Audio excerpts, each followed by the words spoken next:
Inzaghi ha fatto fare 35 gol a Immobile, figurati se a Vlahovic non lo fa segnare. Vabbè, al No, ma posto di Correa, ragazzi, effettivamente poi ci penso, può andare pure Vincenzo, ci prendiamo anche Con Vincenzo, tutto il no? rispetto, diciamo. comunque mi è venuto anche un altro esempio da fare. Non so se voi quest'anno vi è capitato di vedere partite del Liverpool, no? C'è Sì. Darwin Nunez che è stato preso dal Benfica. Darwin Nunez ha fatto una stagione come attaccante, cioè, a livello di gol disastrosa, cioè si mangiava certi gol esagerati.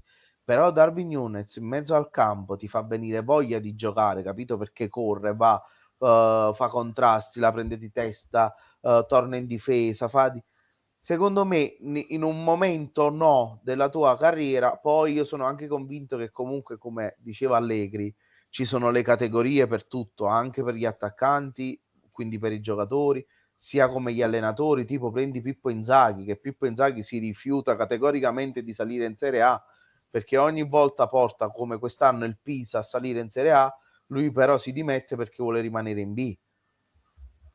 Vlahovic secondo me non sopporta forse la pressione delle grandi squadre, che ovviamente tu se vai a Torino, a differenza di Firenze, tu hai una pressione nettamente superiore rispetto a quella che trovi a Firenze.